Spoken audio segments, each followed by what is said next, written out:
Apa itu kalor? Kalor adalah energi panas yang berpindah dari benda yang bersuhu lebih tinggi ke benda yang bersuhu lebih rendah. Contohnya seperti percobaan dengan menggunakan gelas plastik yang diisi dengan air. Saat gelas plastik kosong diletakkan di atas lilin yang menyala, yang terjadi adalah gas tersebut meleleh. Hal itu disebabkan kalor tidak dapat berpindah ke zat lain. Pada saat gelas plastik diisi dengan air dan kemudian diletakkan di atas lilin yang dinyalakan, yang terjadi yaitu gelas yang berisi air tidak meleleh. Dan hal itu terjadi karena kalor yang seharusnya melelehkan plastik dihantarkan ke air. Kalor ini dimanfaatkan untuk memanaskan air. Untuk mengetahui lebih lanjut, simak video berikut ini. Kalor itu memiliki 3 macam perpindahan Lor. Pertama konduksi, kedua konveksi, dan ketiga radiasi. Di dalam ilmu fisika dan kelistrikan, istilah konduksi ini menjadi salah satu kata yang paling sering kita temui di dalam kehidupan sehari-hari. Dikarenakan konduksi ini merupakan sebuah proses yang sering manusia lakukan atau sering terjadi di dalam kegiatan manusia. Yang mana konduksi ini dikenal sebagai proses transmisi energi panas. Seperti contohnya ketika kita memasukkan air panas ke dalam gelas yang berisi sendok berbahan logam, maka sendok tersebut akan ikut terasa panas. Karena perpindahan kalor secara konduksi ini biasanya terjadi pada zat padat yang berbahan logam, besi, dan tembaga. Konveksi ini merupakan salah satu metode perpindahan panas selain konduksi dan radiasi. Pernahkah kalian memperhatikan saat memasak air di panci? Air yang dekat dengan api menjadi panas duluan dan naik ke atas, sementara air yang dingin akan turun ke bawah. Nah, inilah yang disebut dengan konveksi. Jadi, konveksi adalah cara panas berpindah melalui cairan atau gas dengan pergerakan naik turun. Konveksi bisa terjadi baik pada zat cair maupun gas. Yuk kita pelajari lebih lanjut. Pertama, mari kita lihat konveksi pada zat cair. Contoh paling sederhana adalah saat kita memasak air. Ketika air dalam panci dipanaskan, partikel-partikel air di bagian bawah panci memuai menjadi lebih ringan dan bergerak naik. Partikel-partikel air yang dingin dari bagian atas kemudian turun menggantikan posisi mereka. Inilah yang kita sebut sebagai arus konveksi. Gerakan naik turun ini memungkinkan panas dari bagian bawah air berpindah ke bagian atas.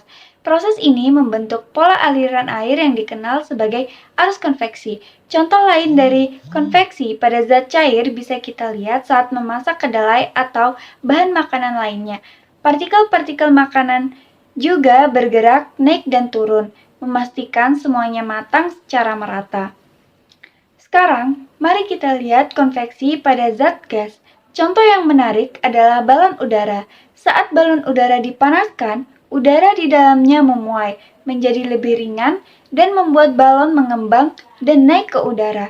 Ini adalah contoh konveksi yang sangat jelas pada gas. Contoh lain konveksi pada gas adalah fenomena angin darat dan angin laut. Pada siang hari, daratan memanas lebih cepat daripada lautan, sehingga udara di atas daratan naik dan udara dari laut yang lebih dingin bergerak masuk untuk menggantikannya. Sebaliknya, pada malam hari, lautan yang lebih hangat membuat udara di atasnya naik dan udara dari daratan yang lebih dingin bergerak menggantikan posisi tersebut. Jadi, teman-teman, konveksi adalah proses perpindahan panas yang terjadi melalui aliran zat cair atau gas. Perpindahan panas secara radiasi adalah proses di mana energi panas berpindah dari satu tempat ke tempat lain melalui gelombang elektromagnetik tanpa melibatkan partikel atau medium perantara. Semua benda yang memiliki suhu di antara 0 mutlak atau min 273,15 derajat Celcius dapat memancarkan energi dalam bentuk radiasi, di mana semakin panas satu benda, maka semakin banyak pula energi yang dipancarkannya. Contoh radiasi adalah proses melelehnya lilin yang diletakkan di dekat api tanpa menyentuhnya. Maksudnya, ketika lilin berada di dekat sumber panas atau api, radiasi panas dari api mencapai permukaan lilin. Molekul-molekul pada permukaan lilin menyerap energi dari gelombang inframerah ini, sehingga energi kinetik molekul-molekul tersebut meningkat. Peningkatan energi kinetik menyebabkan suhu lilin meningkat hingga titik di mana molekul-molekul lilin mulai berpindah dari fase padat ke cair, atau dengan kata lain, lilin mulai meleleh. Meskipun lilin tidak berada sangat dekat dengan api, radiasi panas tetap dapat mencapai lilin tanpa banyak kehilangan energi, karena radiasi termal atau gelombang inframerah tidak membutuhkan medium untuk merambat. Selama ada garis pandang langsung antara api dan lilin, radiasi panas akan terus berpindah dan bisa menyebabkan permukaan lilin meleleh. Contoh sehari-hari lainnya dari perpindahan panas secara radiasi adalah bagaimana kita bisa merasakan panas dari matahari meskipun kita berada jauh dari sumbernya. Begitu pula dengan api yang memancarkan radiasi panas, sehingga lilin dapat meleleh meskipun tidak bersentuhan langsung dengan api. Setelah kita membahas mengenai perpindahan kalor, selanjutnya kita akan membahas mengenai perubahan wujud zat. Yang mana perubahan wujud zat ini terjadi akibat peristiwa pelepasan dan penyerapan kalor. Perubahan wujud zat terjadi ketika titik tertentu telah terpenuhi atom atau senyawa zat tersebut, yang biasanya dikuantitaskan dalam angka suhu. Dan perubahan wujud zat dapat digolongkan menjadi 6 kategori. Yang pertama itu ada mencair, membeku, mengembun, menguap, mengkristal, dan menyublin. Mencair merupakan proses perubahan benda dari padat menjadi cair. Seperti contoh umumnya, mencair terjadi pada es batu yang ketika kita biarkan dalam suhu ruang atau suhu panas, maka es tersebut akan mencair. Peristiwa mencair juga bisa terjadi pada benda padat keras loh. Pada benda yang memiliki padatan yang sempurna akan membutuhkan suhu tertentu agar bisa mencair. Benda seperti besi dan plastik membutuhkan suhu panas yang berbeda untuk mengubahnya menjadi cair. Pada benda seperti besi akan membutuhkan suhu panas yang lebih tinggi agar bisa mencair. Hal tersebut tentu akan berbeda dari benda yang berbahan plastik yang membutuhkan suhu panas yang tidak terlalu panas untuk mencair. Dan masih banyak lagi contoh-contoh peristiwa mencair yang terjadi dalam kehidupan kita sehari-hari. Membeku adalah perubahan wujud dari cair menjadi padat. Saat suhu suatu zat cair diturunkan atau didinginkan hingga titik bekunya, zat tersebut akan berubah menjadi padat. Proses ini melibatkan pelepasan energi panas atau kalor. Misalnya, air membeku pada suhu 0 derajat Celcius. Ketika kita memasukkan air ke dalam freezer, suhu air turun dan lama-kelamaan air tersebut berubah menjadi es batu. Ada juga coklat yang mencair saat dipanaskan, tapi akan kembali mengeras saat dibiarkan pada suhu ruangan.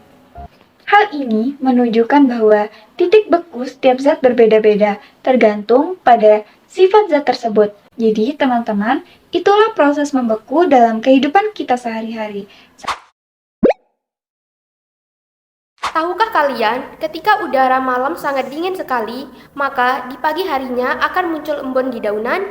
Bahkan, kita sering bermain dengan embun yang ada di daunan tersebut. Embun itu sendiri merupakan salah satu dari sifat perubahan wujud, yaitu pengembunan atau yang sering kita sebut dengan kondensasi. Kondensasi merupakan proses perubahan wujud benda ke wujud yang lebih padat, seperti uap atau gas menjadi cairan, atau peristiwa perubahan wujud zat yang terjadi ketika suatu gas melepaskan energi kalor karena adanya penurunan suhu yang terjadi. Selain itu, kondensasi juga dapat terjadi apabila saat uap air di udara melalui permukaan yang lebih dingin dari titik embun atau uap air. Maka, uap air ini akan terkondensasi menjadi titik-titik air atau embun. Contoh lain kondensasi yaitu tetesan air yang mengembun di permukaan luar botol minuman dingin setelah dikeluarkan dari kulkas. Hal ini terjadi karena permukaan botol lebih dingin dari titik embun udara di sekitarnya. Menguap adalah suatu fenomena di mana air yang berada di atas permukaan seperti air laut, sungai, atau danau mengalami perubahan bentuk menjadi kabut atau uap air yang naik ke udara. Menguap dapat terjadi karena beberapa faktor seperti perbedaan suhu antara air dan udara, adanya angin yang mengarahkan uap air ke atas, atau adanya aktivitas biologis seperti fotosintesis yang menghasilkan oksigen yang naik ke udara. Mengkristal merupakan proses di mana zat cair berubah menjadi kristal padat. Contohnya, garam dan gula. Mengkristal bisa terjadi secara alami seperti salju. Salju terbentuk ketika uap air di udara dingin dan menjadi kristal es. Kita juga bisa membuat kristal sendiri, seperti permen batu. Caranya, larutkan gula ke dalam air panas lalu biarkan mendingin. Maka, gula akan mengkristal menjadi permen batu. Proses ini tentunya dipengaruhi oleh suhu dan waktu. Semakin lambat mendingin, maka semakin besar kristal yang dapat terbentuk. Jadi, singkatnya, mengkristal adalah cara zat cair berubah menjadi kristal padat. Menyublim atau sublimasi adalah perubahan wujud benda dari padat menjadi gas tanpa disertai proses pencairan. Artinya, benda yang padat tersebut langsung berubah menjadi gas. Hal itu diakibatkan oleh rendahnya tekanan udara di dalam benda, sehingga mencegah pelepasan molekul dari wujud padatnya. Jika suatu zat menyublim, maka zat itu hanya mengalami perubahan wujud saja, tanpa disertai terbentuknya zat lain. Itulah mengapa peristiwa menyublim termasuk perubahan fisika yang bisa kembali ke bentuk asalnya. Peristiwa menyublim ini bisa dimanfaatkan untuk memisahkan suatu campuran loh. Lalu, apa yang menyebabkan suatu zat bisa menyublim? Suatu zat bisa menyublim karena menerima energi kalor dari lingkungan. Dengan demikian, menyublim adalah peristiwa endotermik. Salah satu contoh menyublim adalah kapur barus atau kambar lama-lama akan habis jika diletakkan di tempat terbuka. Ketika kapur barus diletakkan di tempat terbuka, molekul-molekul kapur barus di permukaan padatnya memiliki energi kinetik yang cukup tinggi untuk melampaui gaya tarik antar molekul kapur barus sehingga mereka langsung berubah menjadi gas tanpa melewati keadaan cair. Menyublim atau sublimasi terjadi karena tekanan uap dari zat padat melebihi tekanan atmosfer pada suhu tertentu. Ketika kapur barus terkena udara terbuka, suhu dan tekanan di sekitarnya memungkinkan proses sublimasi terjadi. Molekul-molekul kapur barus yang berada di permukaan padatnya mendapatkan energi dari lingkungan sekitarnya dan berubah menjadi gas, meninggalkan padatan tersebut. Proses ini terus berlanjut hingga seluruh kapur barus habis menguap.